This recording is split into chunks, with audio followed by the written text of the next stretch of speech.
नमस्कार साथियों, गौरव ज्ञान धारा में आप सभी का स्वागत है। आप लोगों के कक्षा 10 का 5वां अध्याय आज अपन शुरू कर रहे हैं और 5वां अध्याय है आप लोगों के राजस्थान की चित्रकला और लोक कलाओं से संबंधित। यानी 5वां अध्याय जब अपन पूरा कर लेंगे तो आप ये सोच लीजिए कि कक्षा 10 की आधी किताब आप लोगों के हो चुकी होगी। और कक्षा 10, कक्षा 9 यानी कि आरबीएसई की राजस्थान अध्ययन की किताबों से प्रश्न किस कदर बनते हैं और किस कदर एग्जामिनर के दीवाने हैं वो आप लोग सभी जानते हैं। इसीलिए अपन ने ये इस बार कंप्लीट करने का सोचा है कि इसको पढ़ लेते हैं। और आज मैं आप लोगों को वह चीज भी बताऊंगा कि कई जगह ये होता है, देखो जब कोई प्रयास नहीं कर सकता तब क्या होता है कि जो प्रयास कर रहा है उसे भी कोई न देखे, ये वाली भावना थोड़ी सी आ जाती है। हालांकि अपनी कभी ऐसी भावना नहीं रही या आज दिन तक अपन ने किसी भी शिक्षक की या किसी भी व्यक्ति की बुराई नहीं की या कभी ऐसा नहीं कहा कि उन्हें मत देखें। हाँ, यहाँ से ये जरूर कहूंगा कि उनसे ये चीज देख लो, ये बढ़िया है। लेकिन कभी ये नहीं कहा कि उनसे ये चीज मत देखना या ये। तो ये थोड़ी सी क्या है कि अपने अपने लोगों की सोच होती है, किसी को लगता है ये आगे बढ़ गया तो हमारा क्या होगा वगैरह वगैरह होता है। लेकिन आगे बढ़ने वाले को कोई रोक नहीं सकता क्योंकि वो अपनी मेहनत और अपने खुद के सामर्थ्य पे यानी कि अपनी जो प्रेजेंटेशन है, जो उनकी शिद्दत है, जो कार्य करने की शैली है, उनके आधार पे आगे बढ़ता है। तो यहाँ पे ये भी कुछ लोगों को मैंने कहते सुना कि यदि आप लोगों को आरबीसी पढ़नी भी है तो मूल किताब है, सीधी वो ही पढ़ो किताबें। कि ये जो जैसे क्लास आती है या इसकी बुक आ गई उसकी कोई के मतलब महत्व नहीं होता। तो मैं आज महत्व बताता हूँ। मैं आप लोगों को सबसे पहले जो है महत्व बताता हूँ, फिर उसके बाद में क्लास शुरू करेंगे। महत्व ये है बेटा कि ये पैराग्राफ आप लोगों को ऐसे का ऐसे देखने को मिलता है आरबीएसई की 10वीं की मूल किताब में। अब जब इसको पढ़ने जाते हैं तो पढ़ते हैं, चीजें हैं ये, लेकिन चीजें पढ़ते हैं अपन याद नहीं होती। मेन चीज क्या है? याद करनी। और मेरी हमेशा से हर क्लास के माध्यम से उद्देश्य ये रहा है कि ये याद हो। अब ये मान लीजिए कि आपने पढ़ी, ठीक है, मैंने आप लोगों से कहा है एक भी शब्द एक भी लाइन आप लोगों को यूं लगे कि आरबीएसई की किताब में से सर ने छोड़ दी या हमें ये भी चीज जाननी चाहिए थी, तो आप मुझे कह सकते हो। बल्कि इसके अंदर जो चीज दे रखी है उससे एक्स्ट्रा चीजें ही मैं बताऊंगा। अब मान लीजिए ये वर्गीकरण दे दिया कि भाई ये गांगुली ने ये कहा है, राजपूत से लिखा है, हेवेल ने कहा है ये चीज। अब इसी चीज को अपन पढ़ते हैं इस तरीके से कि ये भैया इसकी विशेषताएं हैं। क्या है ये? इसकी विशेषताएं हवेलियों, मंदिरों, महलों, दीवारों पे की जाती है। यही चीज अपन पढ़ लेते हैं इस तरीके से, यही चीज अपन देख रहे हैं इस तरीके से, तो कितनी असरदार होती है। एक आपने पढ़ा है, एक मैं इस तरीके से, मुझे भी मेहनत लगती है ये चीज करने में। आप लोगों को लगता है आधे घंटे की क्लास है, लेकिन उसके पीछे हमारी 4 घंटे की मेहनत लगती है। कई तरह से दिमाग लगाना पड़ता है कि कैसे याद होगा। तो ये देखो ये है। अब यही चीज वो पैराग्राफ है। एक यहाँ पे ये देखो आलनिया दर्रा बैराट कोटपुतली दर की ये है, ये शैल चित्र है, ये वीएस वाकणकर है, ये प्रारंभिक रेखांकन है। अब वापस आते हैं इस पे, ठीक है। यही चीज ये लिखी हुई यहाँ पे, ठीक है, आलनिया दर्रा कोटा बैराट, यहाँ पे जयपुर आया है जबकि अब तो कोटपुतली रोड में। तो ये चीजें इसलिए क्लास जो है जरूरी क्यों होती है। अब क्लास सारा मैं पया तो ला कौन, तो अगलो मतलब बुराई कर क्या कर सके कि पया तो ले कौन, नहीं तो कहते कोर्स बेचे कोर्स बेचे। अब वो नहीं कह सके तो बचे यूं ही क्या। अरे भैया ये चीज जो है ना, जो जीजीडी जिस सोच के साथ में आगे बढ़ रहा है या मैं जिस तरीके से सोच रहा हूँ, आपको वहां पे सोचने में भी 2 जन्म शायद लग सकते हैं, वो गणित में नहीं है। लेकिन उसके लिए आपकी भावनाएं पाक साफ होनी चाहिए कि आज 5 साल हो गए मुझे पढ़ाते पढ़ाते, मैंने एक भी कोर्स नहीं सेल किया। एक कोर्स भी सेल करता तो यहाँ पे 1 मिलियन बच्चे हैं, एक कोर्स भी सेल करता 500,000 रुपए के अंदर भी तो करोड़ों रुपए बनते हैं। ठीक है, लाखों तो मैं भी कमावा, किताबा मारी टॉप माथे चले, टेस्ट सीरीज टॉप माथे चले, लाखों मैं भी कमावा, लेकिन करोड़ों कमाने रही मतलब चाहत कौन है। आज ही वास्ते कह रही हूँ करूँ के सुन लियो तो मन लागो के एक बार जो है अपना स्टूडेंट हाथे भावना शेयर करा। ये चीज आप जब इस तरीके से पढ़ते हो, अब आप लोग देखोगे कि आनंद कुमार स्वामी ने जो है राजपूत पेंटिंग्स लिखी है, इसके अंदर इन्होंने विभाजन किया है, पहला वैज्ञानिक विभाजन। आप देखोगे कि यहाँ पे ओसी गांगुली और हेवेल ने जो है इनको क्या कहा है, राजपूत चित्रकला कहा है। आप चीज ये देखोगे तब आप लोगों को याद रहेगी, अच्छा ये चीजें तो दे ही नहीं रखी आरबीसी के अंदर कि मोती चंद्र की किताब मेवाड़ चित्रकला है और ये किताब का कवर है, ये चीजें दे नहीं रखी। लेकिन हमने तो ली है। क्यों? क्योंकि मुझे मेरे यहां से पढ़ने वाले बच्चों का सिलेक्शन चाहिए। ये 5 मिनट जो मैं ज्ञान दे रहा हूं ना, वो आप लोगों से मेरी बॉन्डिंग है इसलिए मैं दे रहा हूं। यदि आप मुझे मेरे पे इतना विश्वास नहीं करते तो मैं नहीं बोल रहा होता ये भी। तो मुझे यहां से पढ़ने वाले बच्चों का सिलेक्शन चाहिए। हजारों सिलेक्शन देकर इस चीज को हम साबित कर चुके हैं कि अब और चीजों को साबित करने की आवश्यकता नहीं है। पर ये कलयुग है, भाई उस समय जो सतयुग और वो थे उनके अंदर भी भगवान को परीक्षा देनी पड़ गई, तो ये कलयुग है, यहाँ पे भी जो अच्छी भावनाओं से काम करें उन्हें भी बार बार जो है प्रमाण देने पड़ जाते हैं कई बार। तो ये है, यही चीज देख लो, ये चीज अभी तक भी मैं आप लोगों को वही पैराग्राफ बता रहा हूं कि यहां तक आप लोग देख लो, ये जो पैराग्राफ पहला दे रखा था उसके अंदर इतनी मेहनत की है, किस लिए कि आपको याद हो, ये रहा। तो पढ़ सकते हो, मैं किन रोका थोड़ी कि भाई थे जो है भाई किताब पढ़ो, लेकिन लोग रोकने की कोशिश कर सके कि वही चीज जो है आप तो उसके उसके अंदर से पढ़ना चाहिए जो क्लासें आती है किताब। और किताब की महत्ता तो भाई साहब ऑब्जेक्टिव पुस्तक के अंदर, ये आरबीएससी की 6ठी से 10वीं के अंदर यदि 60% दे रखा है तो उसके अंदर 100% है, 40% एक्स्ट्रा मैटर है, और जो अधूरापन है उसको पूरा किया गया। और वो प्रश्न सीधे के सीधे जो एग्जाम में सीधे पूछे जा रहे हैं, स्कूल व्याख्याता का पेपर उठा के देख लेना, नहीं तो मैं टेलीग्राम पे डाल दूंगा यदि अभी भी विश्वास नहीं हो तो ये है, आपको दिग्भ्रमित होने की आवश्यकता नहीं है। गौरव सिंह घाणेरा जब तक आप लोगों को खड़ा है और कोई भी एक भी वीडियो बना रहा है आप लोगों के लिए, तो 1% भी मन में भाव लाने की जरूरत नहीं है कि क्या पता कोई दिग्भ्रमित करने के उद्देश्य से हो या आर्थिक लाभ कमाने के उद्देश्य से हो। जब जब गाइडेंस के वीडियो बनाए मैंने तो उसके अंदर किसी तरह का कोई प्रमोशन नहीं किया है कि अपने ये चीज है या ये ऐसे, भावनाएं हैं, हर किसी की भावनाएं होती तो सभी जो है फ्री कोर्स दे रहे होते, क्यों नहीं देते भाई। ज्ञान देने बहुत लोग आते हैं, खूब लोग आते हैं यूट्यूब पे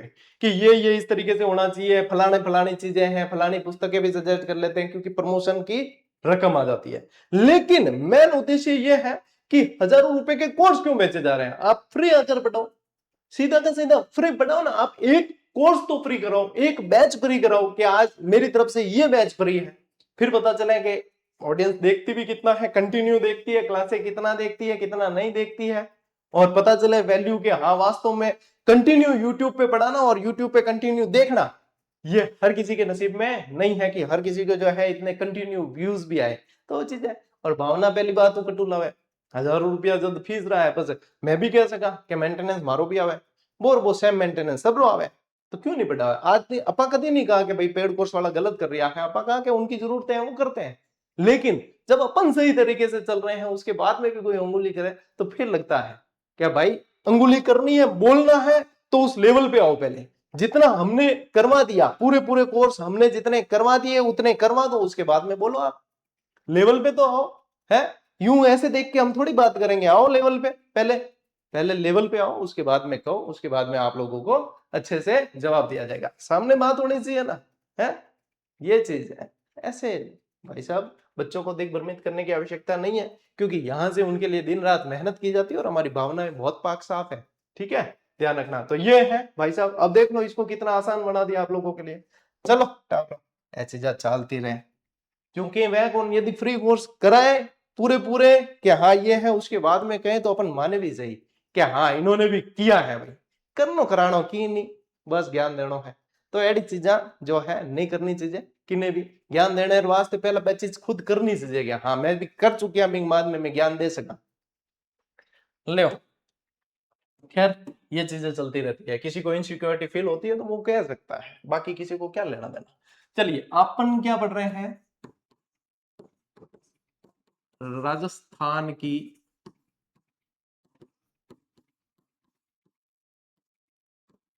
चित्रकला। ठीक है, जब राजस्थान की चित्रकला पढ़ते हैं तो इसके अंदर थोड़ा सा ध्यान रखें अपन कि यहाँ पे ध्यान रखें, भारत की चित्रकला का जनक एक व्यक्ति को कहा जाता है, भारत की चित्रकला का जनक किन क्या टाबरो बताओ, देखे थन में पटाई हो रही है सारी चीजें, ये कहते हैं राजा रवि वर्मा को। किसे कहा जाता है, राजा रवि वर्मा को कहा जाता है। ये चीज नहीं दे रखी आपके आरबीसी में, लेकिन ध्यान रखना है, कुछ चीजें आप लोगों को ध्यान रखनी है। इसी तरीके से ध्यान रखेंगे कि भारत की तो अपन ने पढ़ ली, अपन ध्यान रखेंगे कि राजस्थान की चित्रकला,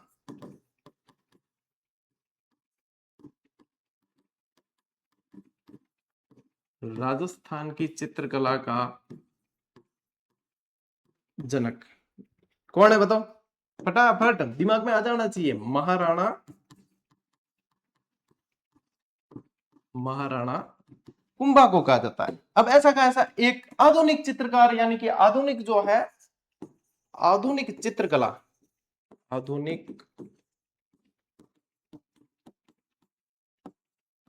चित्रकला का पितामह, क्या कहते हैं पितामह, और किससे संबंधित, भारत से संबंधित, भारत के संदर्भ में पूछे तो आप लोगों को ध्यान रखना है ठाकुर अमरिंद्रनाथ ठाकुर, ऐसे लिख दो, अवनिंद्र नाथ ठाकुर को कहा जाता है। ठीक, ऐसे ही राजस्थान की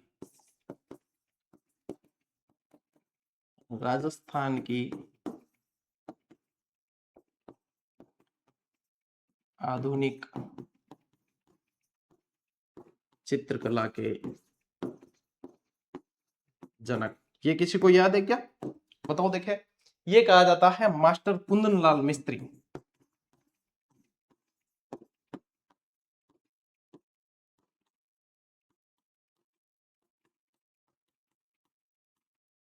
कुंदनलाल मिस्त्री, ठीक है, ये चीज ध्यान रखना है। अब देखो ये पूछ सकते हैं आप लोगों को कि राजस्थान की जो चित्रकला है ना, राजस्थान की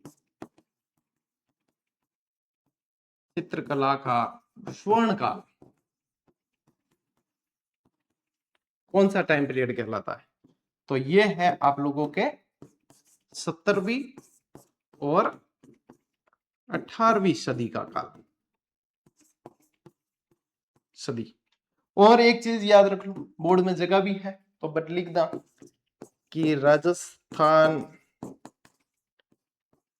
का पहला चित्रकार और कौन है? राजस्थान का पहला चित्रकार श्रृंगधर। कौन है? श्रृंगधर है, ठीक है। और ये जो श्रृंगधर है ना, ये मरु प्रदेश के एक राजा थे। मरु प्रदेश यानी कि पश्चिमी राजस्थान, मरु प्रदेश के राजा सील के दरबारी। ओके, याद रह जाएगा। अब आगे बढ़ेंगे अपन, जैसे कि राजस्थानी चित्रकला का प्रथम वैज्ञानिक विभाजन जो है वो आनंद कुमार स्वामी ने किया है 1916 के अंदर। ये अपने को पढ़ना है वैज्ञानिक विभाजन। उसके बाद में इसके नामकरण अपन पढ़ेंगे अलग अलग कि किसने राजपूत शैली कहा है, किसने राजस्थानी चित्रकला कहा है, किसने क्या है, ये सारी चीजें विशेषताएं और इसके साथ में अपन पढ़ने वाले हैं। ठीक है, चलिए स्क्रीनशॉट लो, फिर आगे बढ़ते हैं अपन। ये है आप लोगों के बेसिक जानकारी चित्रकला जब पढ़ रहे हैं अपन। बाकी अब जैसे जैसे क्लास चलेगी तो अपन प्रत्येक स्कूल अलग अलग पढ़ेंगे। जैसे मेवाड़ स्कूल, इसके अंदर स्कूल चलते हैं वर्गीकरण के अंदर, तो Mewar school, Marwar school, Dhundhar school, Hadoti school, ये सारे अपन अलग अलग व्यवस्थित तरीके से पढ़ेंगे। फिर इनके चित्रकार जो याद करने हैं आप लोगों के वो पढ़ेंगे। यानी कि अपन सिंगल वर्ड भी नहीं छोड़ने वाले, अपन पूरी पूर्णता के साथ पढ़ने वाले हैं। और भाई साहब ये जो पैटर्न है और ये जो तरीका है, आप लोगों को सीधी चीजें देखो, चित्रकारी को, चित्रकला और ये चीजें ऐसी है, जब हम देख लेते हैं तो हमारे दिमाग में सीधी छपती है चीजें, है ना। जो चीज देखी है बताइए वो कितनी ज्यादा याद रहेगी। अब मैंने ये चीज लिखी है ना यहाँ, यही चीज आपको देखने को मिल जाए, आपको सीधी चीजें जो है याद हो जाती, दिमाग में बैठ जाती। आइए अब अपन जो है व्यवस्थित तरीके से आगे बढ़ते हैं और इनको पढ़ते हैं। देखो यहाँ पे राजस्थानी चित्रकला का सामान्य परिचय क्या दिया है कि इसका समृद्ध क्षेत्र देखिए, राजस्थान की चित्रकला का क्षेत्र अत्यंत समृद्ध है। यहाँ चित्रकला की विविध शैलियां देखी जा सकती है। विविध कैनवास, कैनवास क्या होते हैं? जैसे कि जिसपे पेंटिंग की जाती है। चित्र केवल कागजों या कपड़ों पर नहीं बल्कि हवेलियों, मंदिरों और महलों की दीवारों, विभिन्न कैनवास, इनको विभिन्न कैनवास के अंदर ले लिया है। कैनवास वो होता है जिसपे पेंटिंग्स बनाई जाती है ना, पेंटिंग्स बनाई जाती है, वो कैनवास है। और विभिन्न कैनवास बना लिए, यानी कि दीवारों पे भी चित्रकारी कर दी, भित्ति चित्र बने हैं, तो वो क्या है? ये सारे के सारे इसके अंतर्गत आ गए कि राजस्थान की चित्रकला के अंदर आप लोगों को सभी तरह के चित्र देखने को मिलेंगे।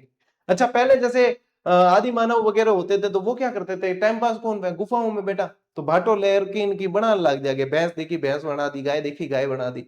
और चित्रकला के अंदर ये ध्यान रखना, विशेषताएं पूछेंगे तो जिस क्षेत्र में जो चीज ज्यादा देखी जाती है वही चीज वहां पे वहां की विशेषता में आएगी। अब मारवाड़ में देख लो कि मारवाड़ में क्या दिखा है? चील कौवा दिखी, कूतरा दिखी है, और बावड़िया दिखी। मतलब ये जो चीजें दिखेंगे अपन को है, बबूल दिखेंगे, कुत्ते दिखेंगे, ये दिख गए अपने रेगिस्तान धोरे दिखेंगे, तो यही यहाँ की विशेषता होगी। अरे चित्रकार करेगा क्या? जहां जो चीज देखेगा वही तो बनाएगा चित्रकार। तो ये विशेषताओं के अंदर ध्यान रखना, जहां जो चीजें। अब किशनगढ़ चित्रकला शैली है तो किशनगढ़ में क्या देखेगा? झीलें देखेगा, केले के वृक्ष देखेगा, वल्लभ संप्रदाय का प्रभाव है तो कृष्ण भगवान और उनसे संबंधित मूर्तियां, चित्र देखेगा, तो वही चीज बनाएगा। तो हमेशा विशेषताओं के अंदर थोड़ा सा दिमाग लगाना, प्रैक्टिकल रहना कि हाँ कहाँ की चित्रकला शैली में क्या देखने को मिल सकता है। कुछ चीजें याद करनी पड़ेगी, कुछ चीजें ऑटोमेटिक आ जाएगी दिमाग में। आगे बात समझ ले, स्क्रीनशॉट आगे बढ़ता है। देखो, अब प्रारंभिक रेखांकन देखें तो राजस्थान के निम्नलिखित स्थानों से शैलाश्रयों यानी गुफाओं में आदि मानव द्वारा बनाए गए रेखांकन राज्य की प्रारंभिक चित्रण को दर्शाते हैं। यानी प्रारंभ के चित्र कौन से है? जो आदि मानव में बनाए, है ना। गुफाओं में कौन रहते थे? आदि मानव शिकार करते थे उस समय, या तो शिकार करते थे या संग्रहण करते थे। संग्रहण यानी कि क्या है? सामग्री का जो है इकट्ठा करना।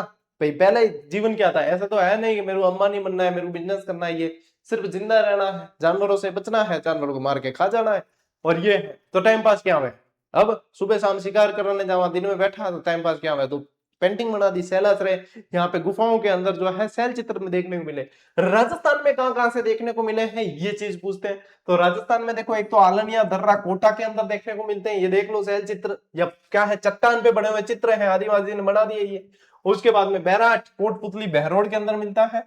आरबीएससी की आपकी पुस्तक में बैराट अभी भी जयपुर बता रखा है, लेकिन कोटपुतली बहरोड सही कर देना उसे। तो इन्होंने ये बैराट के अंदर बना दिया। दर भरतपुर के अंदर भी भित्ति चित्र देखने को मिलते हैं। इनको क्या बोलते हैं? जो शैल चित्र है इनको भित्ति चित्र बोला जाता है। क्या बोलते हैं? भित्ति चित्र। अब भित्ति चित्र यानी भीत किनके है? दीवार को क्या बोलते हैं? भीत, दीवारों पे बने हुए चित्र भित्ति चित्र है। तो क्या याद रखोगे? आलन्या दर्रा, कोटा, बैराट, कोटपुतली बहरोड और दर भरतपुर। आगे बात समझ में? अच्छा, इसके अलावा हाडोती के अंदर भी देखने को मिलते हैं। हाडोती के अंदर भी शैल चित्र देखने को मिलते हैं, जिनकी खोज विष्णु श्रीधर वाकणकर ने की है। किसने की है? विष्णु श्रीधर वाकणकर, वी.एस. वाकणकर पढ़ने को मिलेगा। तो यहाँ पे देखो वी.एस. वाकणकर की खोज, टाइम पीरियड पूछ सकते हैं बेटा जी 1953। क्या याद रखना? वी.एस. वाकणकर ने खोज कब की? 1953 में की है। अच्छा, फुल फॉर्म बता दूं तो विष्णु श्रीधर वाकणकर, ठीक है, इन्होंने की है। वी.एस. वाकणकर। इन्होंने राजस्थान में निम्नलिखित चित्रित शैलाश्रयों की खोज की है। इन्होंने कौन कौन सी की है? कोटा में चंबल घाटी और दर्रा वाली इन्होंने की है। झालावाड़ के निकट काली सिंध घाटी की खोज इन्होंने की है, यहाँ पे शैल चित्रों की। और अरावली में माउंट आबू और इसके अलावा ईडर, ये खोज की है। तो ये कोटा के अंदर चंबल घाटी और दर्रा, झालावाड़ के निकट काली सिंध घाटी, अरावली में माउंट आबू और ईडर। तो इस तरीके से बनते हैं भैया आपके नोट्स, और इस तरीके से बनते हैं प्रो लेवल के नोट्स कि आप लोगों के साथ में चित्र भी आ गए। मुझे ये समझ नहीं आता कि मेहनत मैं कर रहा हूं इन चीजों के अंदर, बढ़िया तरीके से कंटेंट आपके पास पहुंच रहा है, एक आप परंपरागत तरीके से ढर्रे से पढ़ रहे हो, वो चीजें याद नहीं हो रही। मैं आप लोगों को याद करवाने के लिए बहुत नेक्स्ट लेवल के पैटर्न पे ले गया, तो लोगों को क्या हो सकता है? किस बात की जलन है ये? भाई मेहनत करो ना, मेहनत करोगे तो आपको भी लोग देखेंगे। लोग यूं है कि अणे क्यों देखे हैं? अरे अणे देखने का मकसद वो है कि अणी भावनाओं साहब है, अणु जुड़ियोड़ा है, अणु सिलेक्शन हो रहा, अणु प्रश्न बने रहा, अणु मेहनत लगातार कर रहा। टाबर नहीं करे मेहनत जितनी मैं करा, तो देखी जब तक मैं मेहनत करा जब तक देखी। और मान रोकनो है तो थे मन मेहनत करने हो रोक दो, बुराई करने हूं या ये तरीके नहीं रुका। इस तरीके से तो हमें और भी मजबूती मिलेगी, संबल मिलेगा। लेकिन ऐसे नहीं रोक सकते भाई साहब। ये है पैटर्न, एक मैंने बता दिया आपको पेज स्टार्ट का, और ये है नोट्स मेकिंग।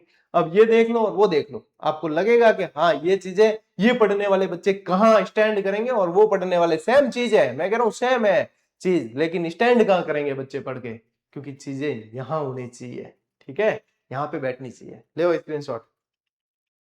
यदि आप अंगुली करोगे तो भाई साहब मैं भी पछे, मैं मर की आदत नहीं, मैं की मास्टर नाम नहीं लूं कि बुराई करने की मतलब है ही। बुराई करा की खातिर? सब खुदरू खुदरू करे है, क्यों बुराई करा? सबका टारगेट है बच्चों की भलाई करना, सबका नहीं है हालांकि, कुछ एक का टारगेट है, सीधी बात है। अब तो यूं ही है, कुछ एक टारगेट है बच्चों की भलाई करना, सबका टारगेट है खुद की भलाई करना, सीधी बात आई है। ठीक है, सबका टारगेट बच्चों की भलाई हो तो वो इसे प्रमोट करें। और बताए कि वहां पे देखो गौरव सिंह गानेराव सर हैं, वो कितनी मेहनत करके और किस तरीके से पढ़ा रहे, चीजें देखते ही याद होती है सीधी। तब लगेगा कि हाँ सबका टारगेट है बच्चों की भलाई करना। जब मैं आनी फीस नहीं ले रहा, मैं तो पढ़ा रहा था, तो खाली कहना है कि बन सर ने थे क्लास देख लो तो भी गए थान याद हो जाए। कद्दी देख जो कोई भी गाइडेंस वाला, ये देखना आप चीज, एक चीज नोट करना, मैं आप लोगों को बता रहा हूं, सारी किताबें अपनी इतनी मेहनत करने के बाद में और इतनी जबरदस्त आती है, प्रश्न बनते हैं सीधे। सारी टेस्ट सीरीज इस रेट पर दे रखी है, बिल्कुल न्यूनतम रेट, और सीधे प्रश्न बनते हैं एग्जाम के अंदर और हर बच्चा अभ्यास कर सकता है। सारी क्लासें अपन ने जीरो फीस और इतनी बेहतर दी है, कि सारी की सारी चीजें याद होती है, लेकिन देखना बड़े से बड़ा टीचर या कोई भी गाइडेंस बनाने करने वाले कभी ये नहीं कहेंगे आपको कि वहां से ये देख लेना। क्यों? क्योंकि न तो हम प्रमोशन करते हैं और हर व्यक्ति को ये फील होता है कि ये आगे बढ़ गया तो भाई साहब अपने को देखने वाले हो जाएंगे कम, जबकि अपनी भावनाएं कभी नहीं रही। कभी कोई भी गाइडेंस वाले देख लेना, कहीं से वीडियो देख लेना आप उठा के, कभी कोई सजेस्ट नहीं करेगा। कारण है एक तो अपना प्रमोशन मतलब की अप्रोच करा कौन के प्रमोशन हमें जरूरत नहीं है, हम करना होगा तो हम खुद कर लेंगे। और इसके अलावा बाकी क्या उद्देश्य हो सकता है? जब इतनी सारी चीजें इतनी शानदार तरीके से दे रखी है तो निष्पक्ष रूप से सजेस्ट की जा सकती है कि हाँ देखिए आपको वहां से चीजें याद होगी, मेहनत बहुत करे, पैसा आप लोगों का लगना नहीं है, तब तो सजेस्ट किया जा सकता है। लेकिन भाई साहब भावनाएं जो है छुपी नहीं रह सकती, आ जाती है सामने। देखो सर्वाधिक प्राचीन उपलब्ध चित्रित ग्रंथ ये कहां पड़े हैं? ये पड़े हैं जैसलमेर के अंदर। ये कहां पड़े हैं? जैसलमेर। एक तो है ओग नियुक्ति वृत्ति और एक है 10 वैकालिक सूत्र चूर्णी 1060 ईस्वी के हैं। ये देख लो, इस तरीके से पांडुलिपियां हैं। ये क्या है? पांडुलिपियां होती है इस तरीके से, है ना। पांडुलिपियां के अंदर जो है वो संग्रहित है। यहाँ प्राचीनतम ग्रंथ कौन से? ओग नियुक्ति वृत्ति है और 10 वैकालिक सूत्र चूर्णी है। प्राप्ति स्थान जैसलमेर के जो है भंडार के अंदर ये सुरक्षित पड़े हैं। जैसलमेर के अंदर भंडार में सुरक्षित पड़े हैं। ठीक है। फिर देखो राजस्थानी चित्रकला का उद्भव और प्रभाव। राजस्थानी चित्रकला का उद्भव और प्रभाव देखिए कि विशुद्ध रूप का जन्म है लगभग 1500 ईस्वी के आसपास माना जाता है। इनका जो राजस्थानी चित्रकला का उद्भव है, जन्म है, विशुद्ध रूप से 1500 ईस्वी के आसपास माना जाता है। ठीक है। और जन्मभूमि मानते हैं मेदपाट यानी कि मेवाड़ को। राजस्थान की चित्रकला की जन्मभूमि किसे माना जाता है? मेवाड़ यानी कि मेदपाट को माना जाता है, जो अजंता चित्रशैली से पूर्णतया प्रभावित है। किससे प्रभावित है? अजंता चित्रशैली से प्रभावित है। ये चीजें एक एक शब्द आप लोगों के लिए काम की है, अजंता चित्रशैली से। और प्रारंभिक प्रभाव देखो, शुरुआत में इस पर जैन शैली, फिर गुजरात शैली और फिर अभ्रंश शैली का प्रभाव पड़ा। तो यहाँ पे यही क्रम है। ये क्या है बेटा जी? ये क्रमानुसार है। ये क्या है? ये ऐसे ही नहीं है, ये क्रमानुसार है। ये हर एक चीज का ध्यान रखा गया। स्लाइड के अंदर क्या ध्यान रखोगे?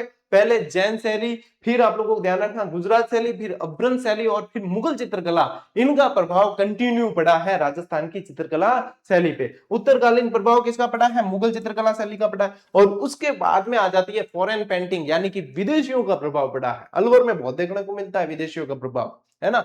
तो अलवर, फिर जयपुर में भी देखने को मिलता है।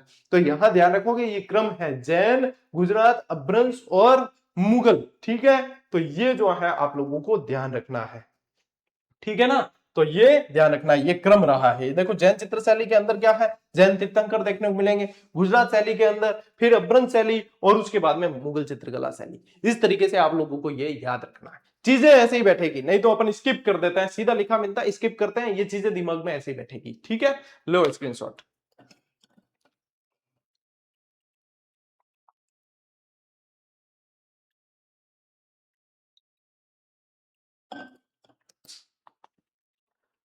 आते हैं प्रथम वैज्ञानिक विभाजन पे। सब पहले याद रखो आनंद जी कौन है के ओ विभाजन करने रो काम यानी बिल्कुल आनंद हुआ है।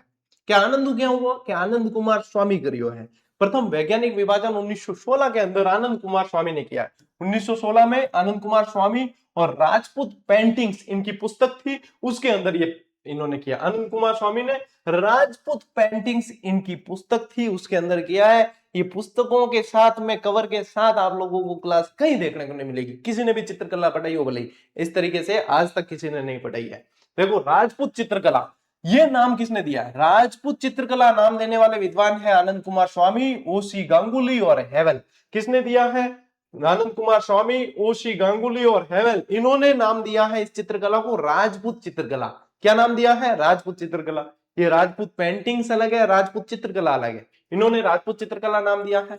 फिर देखो राजपूत कला, सिर्फ राजपूत चित्रकला नहीं, सिर्फ राजपूत कला नाम देने वाले कौन है? डब्ल्यू.एच. ब्राउन अपने ग्रंथ इंडियन पेंटिंग्स में दिया है। किसने दिया है? डब्ल्यू.एच. ब्राउन ने दिया है। इनकी पुस्तक है इंडियन पेंटिंग्स, इनके अंदर नाम दिया है सिर्फ राजपूत कला दिया है। फिर दिया है राजस्थानी चित्रकला या राजस्थानी शैली।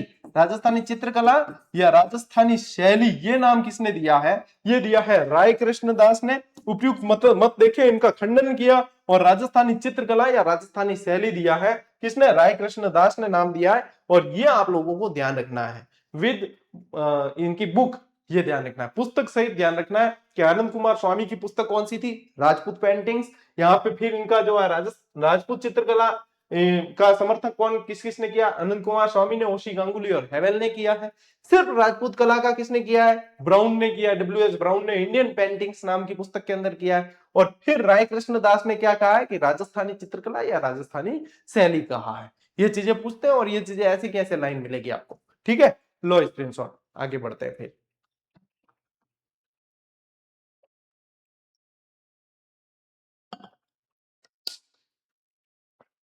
विभिन्न शैलियों पर कार्य करने वाले प्रमुख विद्वान देखिए। चित्रकला के प्रारूप को स्थापित करने के लिए विभिन्न विद्वानों ने पुस्तकें प्रकाशित की, जिनमें कुछ पुस्तकें आपको पूछते हैं। देखो, मेवाड़ शैली पर कार्य किस किसने किया, डॉक्टर मोती चंद्र ने किया है, श्रीधर अंधारे ने किया और डॉक्टर आर के वशिष्ठ ने किया है। अब आपके आरबीएससी में सिर्फ नाम दे रखे हैं, ये नाम दिए, इनकी पुस्तकों के नाम नहीं दिए हैं। यहाँ पे ध्यान रखेंगे कि मोती चंद्र जो है मेवाड़ चित्रकला इनकी पुस्तक थी, ये डॉक्टर मोती चंद्र। मेवाड़ पेंटिंग्स थी श्रीधर अंधारे की और मेवाड़ शैली थी आर के वशिष्ठ की। तो इन्होंने तीनों ने काम किया है मेवाड़ शैली पे और इनकी पुस्तक है, देखो इनकी है मेवाड़ चित्रकला, इनकी मेवाड़ पेंटिंग्स और इनकी मेवाड़ शैली विद डायग्राम। भाई साहब चीजें सीधी दिमाग में छपेगी, ठीक है, सीधी छपनी चाहिए। आ जाते हैं अपन किशनगढ़ चित्रकला शैली पे। इस पे काम किसने किया, श्री एरिक डिक्सन ने और फैयाज अली ने। अरे बनी ठनी को मोनालिसा बताने वाले कौन है, यही थे, एरिक डिक्सन और फैयाज अली। तो एरिक डिक्सन की पुस्तक है किशनगढ़ चित्रकला और यहाँ पे फैयाज अली की किशनगढ़ पेंटिंग्स जो है ये इनकी पुस्तकें रही है। बूंदी कोटा शैली के अंदर क्या है, प्रमोद चंद्र, डब्ल्यू.जी. आर्चर और महाराजा ब्रजेंद्र सिंह कोटा। तो प्रमोद चंद्र जी की देख लो बूंदी चित्रकला ये पुस्तक है, और डब्ल्यू.जी. आर्चर की कौन सी है, Bundi and Kota, the paintings of Bundi and Kota, ये इनकी है। और कोटा चित्रकला डॉक्टर ब्रजेंद्र सिंह कोटा की पुस्तक है। भाई रे भाई, यूं डायरेक्ट ही याद हो जाएगा, यूं डायरेक्ट याद हो जाए। देखो, छोटे बच्चों को चित्रों वाली क्लास किताबें क्यों दी जाती है, इसलिए दी जाती है क्योंकि वो ज्यादा टेक्स्ट से नहीं चित्रों से याद करते हैं और चित्रों से याद करना ज्यादा आसान होता है। वही चीज अपने अंदर भी एक बच्चा है, तो वो चीज अपने को यहाँ से याद होगी। तो ये चीजें भाई साहब याद रखना, स्क्रीनशॉट ले लेना बढ़िया तरीके से है और बढ़िया तरीके में पढ़ लियो। ले आगे बढ़ा पता, ठीक है। अब देखिए मुख्य पहचान, अब राजस्थानी चित्रकला की विशेषता देखिए। मुख्य पहचान के आधार क्या है, लोक जीवन से जुड़ाव। यहाँ पे अपने जितनी पेंटिंग ज्यादातर देखने को मिलेगी तो लोक जीवन से जुड़ाव वाली देखने को मिलेगी, कि लोगों का जीवन आसपास क्या घटनाएं होती है उससे संबंधित। भाव प्रवणता देखने को मिलेगी, विषय वस्तु की विविधता देखने को मिलेगी, विभिन्न रंगों का संयोजन होगा, प्राकृतिक परिवेश और देश काल की अनुरूपता। अब आप लोगों को है ना ये विशेषताएं पूछ सकते हैं एग्जाम के अंदर कि निम्न में से कौन सी विशेषता रही है या कौन सी विशेषताएं नहीं रही है, ये चीजें पूछी जा सकती है। भक्ति और श्रृंगार, धार्मिक और सांस्कृतिक स्थलों के चित्रों में लोक जीवन की भावनाएं, भक्ति तथा श्रृंगार का सजीव चित्रण देखने को मिलता है। भक्ति और श्रृंगार का सजीव चित्रण देखने को मिलता है। अब देखो ये वाली जो विशेषता है, मुख्य पहचान, लोक जीवन से जुड़ा वगैरह भाव प्रवणता और धार्मिक जो है, ये संयोजन है विभिन्न रंगों का, ये सारी पेंटिंग्स यहाँ पे इस तरीके से आप लोगों को देखने को मिल रही है, ये है। अब ये जो है जैसे लोक जीवन की भावना है, भक्ति श्रृंगार सजीव चित्रण, ये देखो भक्ति श्रृंगार वगैरह सजीव चित्रण है, ये सब है। तो ये इस तरीके से पेंटिंग ध्यान रखना है। रंगों का चयन, चित्रकला में चटकीले और चमकदार रंगों का विशेष रूप से प्रयोग किया गया है और इनका संयोजन किया गया। देखो ये चटकीले रंग सारे के सारे, मतलब ऑफ व्हाइट या क्रीम या ऐसे नहीं, चटकीले रंगों का प्रयोग किया जाता था। और प्रमुख चित्र दीर्घाएं, राजस्थान की ये चित्रकला यहाँ के महलों, किलों, मंदिरों, हवेलियों में सर्वाधिक देखी जाती है। महलों में देखने को मिलेगी, किलों में, मंदिरों में, हवेलियों में, सभी जगह जो है दीवारों पे आप लोगों को अलंकरण, चित्रण, ये सारी चीजें देखने को मिलेगी। तो ये चीजें जो है आप लोगों को ध्यान रखनी है। और इस तरीके से ये इनकी विशेषताएं सारी की सारी राजस्थानी चित्रकला की विशेषताएं हैं और ये इस तरीके से पूछी जाती है। और भी है, अभी और भी है, ये स्क्रीनशॉट लो फिर और पढ़ते हैं। और देखिए और क्या है, ऋतु चित्रण। ऋतु चित्रण यानी कि अलग अलग ऋतु, बसंत ऋतु, वर्षा ऋतु, ग्रीष्म ऋतु। तो देखो ऋतु चित्रण, जैसे बसंत ऋतु हो गई, बसंत ऋतु में बढ़िया जो नायिका है वो झूले पे बैठी है, आसपास देखो हरियाली है, मोर जो है आसपास बोल रहे हैं, नाच रहे हैं। ग्रीष्म ऋतु में क्या है, गर्मी पड़े है बहुत तगड़ी वाली, और जिम जो है मटके में पानी भरने जो बाला जावे है, तो बालिकाएं जा रही है। वर्षा ऋतु देखो नायिका निहार रही है मौसम को, मोर बोल रहे हैं, बतख है वो पानी में तैर रहे हैं, वर्षा ऋतु का चित्रण। शरद और शीत ऋतु, तो शरद और शीत ऋतु का चित्रण। तो ये मतलब चित्रकला के अंदर पूरी जीवंतता डाल देते थे, ये भी विशेषता है ऋतु चित्रण भी। फिर आते हैं नारी और प्रकृति सौंदर्य। भाई साहब नारी का चित्रण तो इस तरीके से किया है इन्होंने कि भाई साहब मतलब जबरदस्ती तरीके से आसक्त हो जाए कोई भी। तो चित्रों में प्राकृतिक सौंदर्य के साथ साथ नारी सौंदर्य का अत्यंत सजीव चित्रण किया गया है और ये इसे विशिष्ट पहचान देता है। ये देखो किस तरीके से नायिका जो है वो श्रृंगार कर रही है, कांच के अंदर देख के, पास में जो है तोता बैठा है, तोते को संदेश देगी, तोता जाएगा है, हीरामन आगे फिर लड़ाई लगाएगा। और फिर देखो ये कभी नायिका को उदास बताया गया है। यानी चित्र भाई साहब इतने सुंदर इन्होंने बनाए हैं, पेंटिंग इन्होंने इतनी सुंदर बनाई है कि हर कोई मोहित हो जाए इस पे। फिर देखिए राजसी संरक्षण के, राजस्थानी चित्रकला यहाँ के राजा महाराजाओं और राजपूतों और सामंतों के राजकीय संरक्षण में विकसित हुई, फली फूली है। तो यहाँ राजा महाराजा जो है ना वो बहुत पेंटिंग बनवाते थे। क्यों? देखो फोटो खिंचाना सबने शौक है, बी टाइम कैमरा हा कौन, तो बे जो है पूरी चित्रकला मतलब चित्रकारा बोला और चित्रकला में बनवा था पूरा पूरा। तो ये सारी विशेषताएं आप लोगों को ध्यान रखनी है, ये राजस्थानी चित्रकला की विशेषताएं। और भाई साहब टेक्स्ट नहीं भी देखो, चित्रों से याद रख लेना, क्योंकि चित्रकला में चित्र नहीं देखे तो फिर क्या पढ़ा। मुझे भी अब लगता है टेक्नोलॉजी इतनी बड़ी है तो अब मैंने कहा सही यूटिलाइज हो रहा है भाई टेक्नोलॉजी का, डिजिटल बोर्ड भी है अपने पास में, तरीका भी है और अब सही तरीके से टेक्नोलॉजी का यूटिलाइज कर रहे हैं। अभी तक अपन ने भी बहुत सारी तरीके से परंपरागत पढ़ा है, अब इनको दिखाते हैं कि ये चीजें जो पढ़ी है ना ये दिखती ऐसी है भाई, ऐसे याद रखो। लो स्क्रीनशॉट। चलो अब देखो राजस्थानी चित्रकला की शैलियों का वर्गीकरण। या राजस्थानी चित्रकला को 4 स्कूलों के अंदर बांटा है। स्कूल मतलब कोई स्कूल जाना नहीं है, मतलब क्षेत्रवार इनका वर्गीकरण हो गया। तो 4 जो है इनकी भौगोलिक विभिन्नताएं, सांस्कृतिक विभिन्नताओं के आधार पर 4 स्कूलों में वर्गीकृत किया है। तो इनमें कौन कौन से, देखो वर्गीकरण का आधार क्या रहा है, भौगोलिक और सांस्कृतिक आधार रहा है। मुख्य विभाजन चित्रकला की शैलियों को 4 प्रमुख वर्गों के अंदर, वर्गों और अनेक उप वर्गों और ठिकानों की कला में बांटा गया है। ठीक है, जिसमें से मेवाड़, मारवाड़, आपके हाड़ौती और ढूंढाड़, ये 4 शैलियां याद रखी है। अब इसमें पूछते हैं कि कौन सा क्षेत्र किस में आ रहा है। जैसे कि मेवाड़ शैली के अंदर कौन से क्षेत्र हैं, तो प्रमुख शैलियां इसके अंदर कौन कौन सी है, चावंड शैली है, उदयपुर शैली है और नाथद्वारा शैली है। ये तो है प्रमुख शैलियां। फिर उप शैलियां अलग है। फिर उप शैलियां कौन सी है, देवगढ़ उप शैली, सावर उप शैली, शाहपुरा उप शैली। फिर ठिकानों की कलाएं अलग आ गई वापस इसके अंदर। तो ठिकानों में बनेड़ा, बागोर, बेंगू और केलवा। ठीक है, अब इसमें क्या ध्यान रखना है आपको, बेंगू को थोड़ा सा सही लिख लेते हैं अपन, देखो बेंगू। ठीक है, अब इसमें क्या ध्यान रखोगे कि इसके अंदर ये सारे नाम ध्यान रखना है कि मेवाड़ के अंदर कौन कौन आ गए, चावंड आ गई, उदयपुर आ गई और नाथद्वारा, ये तो प्रमुख शैलियां हो गई। फिर देवगढ़ उपशैली आ गई, सावर याद रखो, शाहपुरा याद रखो, फिर बनेड़ा, बागोर, बेगू और केलवा। तो ये ध्यान रखना है। अब जैसे नाथद्वारा शैली है, तो नाथद्वारा शैली के अंदर देखो वल्लभ संप्रदाय का प्रभाव है, कृष्ण भगवान के चित्र देखने को मिलेंगे, गायों के चित्र देखने को मिलेंगे। उदयपुर शैली है, राजसी ठाट बाट वगैरह बताए हैं। चावंड शैली है तो युद्ध कला वगैरह ये बताए। तो ये सारे चित्र भी आप लोगों को ध्यान रखना है, चित्रों से विशेषताएं पता रहेगी। फिर देखो मारवाड़ शैली। मारवाड़ शैली में क्या ध्यान रखोगे, इसके अंदर मारवाड़ किन के, जोधपुर ने, तो जोधपुर शैली, बीकानेर शैली, किशनगढ़, अजमेर, नागौर, सिरोही, जैसलमेर, ये सारे इसके अंदर आ गई। इसमें ठिकानों की कला देखोगे तो घाणेरा, रिया, बिनाय और जूनिया। घाणेरा, रिया, बिनाय और जूनिया, ये सारे मारवाड़ के अंदर। देखो इसमें किशनगढ़ शैली के अंदर मुख्य पेंटिंग है बनी ठनी की, गुर्जरी महिला बेसरी पहनी हुई नाक के अंदर और बिल्कुल रहस्यमयी पेंटिंग है। फिर बीकानेर शैली भी इसके अंदर आ जाती है, जोधपुर शैली आ जाती है, जैसलमेर शैली आ जाती है इसके अंदर। तो ये सारी की सारी आप लोगों को मारवाड़ शैली के अंदर ध्यान रखनी है। नागौर शैली भी इसके अंदर आती है, बुझे हुए रंगों का प्रयोग वगैरह किया जाता है। फिर आती है आपके हाड़ौती शैली, इसमें क्या है, बूंदी, कोटा, झालावाड़, उप शैली के अंदर झालावाड़। तो बूंदी शैली के अंदर क्या है, बूंदी शैली के अंदर आप लोगों को देखो ये वर्षा ऋतु का वर्णन वगैरह किया हुआ है। कोटा बूंदी के अंदर शिकार के चित्र बहुत दिखाए गए हैं। क्या दिखाए गए, शिकार के। देखो कोटा शैली, शिकार करते हुए चित्र दिखाया गया है, झालावाड़ शैली है। ठीक है, ढूंढाड़ शैली के अंदर कौन कौन आते हैं, आमेर, जयपुर, शेखावाटी शैली, अलवर शैली, यानी कि चूरू, सीकर, झुंझुनू, ये भी आ जाएंगे आपके ढूंढाड़ शैली के अंदर। शेखावाटी आ गया। उप शैलियों में देखो उनियारा उप शैली आ गई। ठिकानों में देखोगे तो जिला आ गया, इसरदा, शाहपुरा, सामोद, शाहपुरा जयपुर वाला, ठीक है, शाहपुरा भीलवाड़ा वाला नहीं, तो ये शाहपुरा जयपुर वाला। अब आमेर चित्र शैली है, जयपुर चित्र शैली है, शेखावाटी शैली है और अलवर शैली है। तो ये सारे के सारे आप लोगों को ध्यान रखना है, ये वर्गीकरण है राजस्थानी की चित्रकला शैलियों के, वर्गीकरण है जो आप लोगों को ध्यान रखना है। एक बार स्क्रीनशॉट लो, फिर मैं आप लोगों के कक्षा 10 में आया हुआ मैप वो भी बताता हूं, क्योंकि नक्शा क्यों छोड़े अपन पीछे जब दे रखा है कक्षा 10 की पुस्तक के अंदर। देखो ये दे रखा है आप लोगों के कक्षा 10 की पुस्तक में, मैंने थोड़ा सा एनालाइज कर दिया है, बड़ा कर दिया है। और इस तरीके से यदि यहाँ पे देखोगे तो ये मारवाड़ शैली है। मारवाड़ में देखो जैसलमेर, बीकानेर, ओसिया, जोधपुर, अजमेर, नागौर वगैरह ये आ गए। ठीक है, अब चूरू का कुछ पार्ट इसमें आता है, कुछ चला जाता है ढूंढाड़ के अंदर। ठीक, फिर ये आ गया, ये मेवाड़ शैली वाला एरिया है। मेवाड़ के अंदर देखो भीलवाड़ा, देवगढ़, नाथद्वारा, चावंड, उदयपुर, डूंगरपुर, प्रतापगढ़, बांसवाड़ा ये आ गया। ये आ गया आप लोगों के हाड़ौती स्कूल, हाड़ौती में झालावाड़, कोटा, बूंदी वगैरह ये आ गए।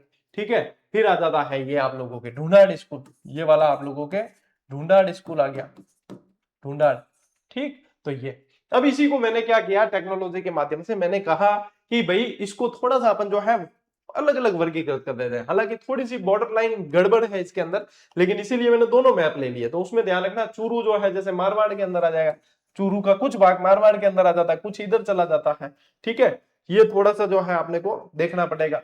बाकी जैसे ये चित्तौड़गढ़ है तो चित्तौड़गढ़ ये इसके अंदर आ जाएगा, चित्तौड़गढ़ मेवाड़ में चला जाएगा, घाणेराव, सिरोही वगैरह तो ये तो है। मोस्ट ऑफ मतलब वर्गीकरण हो गया कि डायरेक्ट यदि मैप से अपन को पूछा जाए तो ये कलर के माध्यम से अपन जान सकते हैं। लेकिन मुख्य आप बॉर्डर लाइन इसकी मानेंगे। ठीक है, मुख्य आप इसकी मानेंगे, ये थोड़ी सी वैलिड है क्योंकि ये ऐसे का ऐसे दे रखा है आप लोगों के 10वीं की किताब के अंदर। ठीक है, इनका भी स्क्रीनशॉट लेना चाहो तो ले लो, कौन से ठिकाने है, कौन से क्या है, सारे आ जाते हैं। ठीक है बेटा जी, इसी के साथ में अपनी ये चित्रकला की क्लास आज की ये पूरी हुई। अब अपन क्या पढ़ेंगे, आने वाली क्लासों के अंदर एक एक प्रमुख प्रमुख स्कूल अलग से पढ़ेंगे, यानी कि 4 क्लास तो आप मान के चलो खरी खरी है। ठीक है, क्योंकि देखो मेवाड़ स्कूल पढ़ेंगे पहले, फिर मारवाड़ स्कूल, ढूंढाड़ स्कूल और ये सारे, और उनके अंदर कितनी शैलियां हैं, कितनी उप शैलियां हैं, कितनी विशेषताएं, कितनी क्या चीजें, प्रश्न बनते हैं उस तरीके से सारी की सारी आप लोगों के ऐसे ही क्लास चलने वाली है। अब पूरी तरीके से ये बैच इसी पैटर्न पे चलेगा।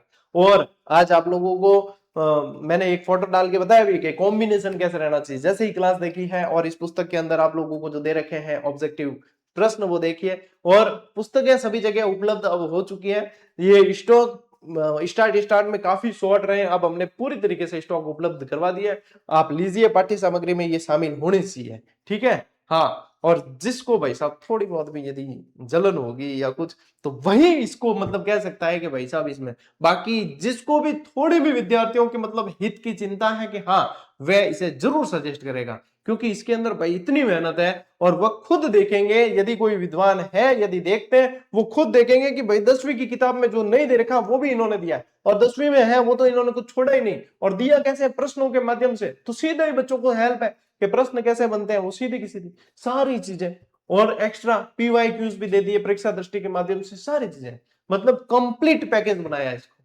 तो हर वे व्यक्ति सजेस्ट करेगा जिसे बच्चों की वास्तविक चिंता है और वास्तविक चाहते हैं कि हाँ बच्चे मतलब लगे भाई जल्दी लग जाए, और कोई चाहे कि बच्चा जल्दी नहीं लगे तो हमारे भाई साहब चलती रहे सारी चीजें, तो मैं मतलब हो सके कि भाई कह सके कि नहीं। बाकी जिनको चिंता है कि हाँ बच्चे फटाक से लग जाए कि उनके आरबीसी वाली टेंशन खत्म, वो सारे के सारे इसे सजेस्ट करेंगे। और मैं कर रहा हूँ ना आप लोगों को, इसमें से आप लोगों को देख लेना, सवाल कई बार देखने को मिल रहे। आरबीएससी का ये अपने आरपीएससी का ये स्कूल व्याख्याता वाले पेपर उठा के देख लो, जितने राजस्थान, ये क्या है राजस्थान है, इसके अंदर आरबीएससी राजस्थान अध्ययन के जितने सवाल बने हैं देख लेना उठा के। ठीक है, as it is, line to line, word to word. ठीक है, चलिए तो आज की इस क्लास में, इस सेशन में साथियों इतना ही। अब मिलते हैं अपन अगली क्लास में, अगले सेशन में, तब तक के लिए राम राम, जय हिंद।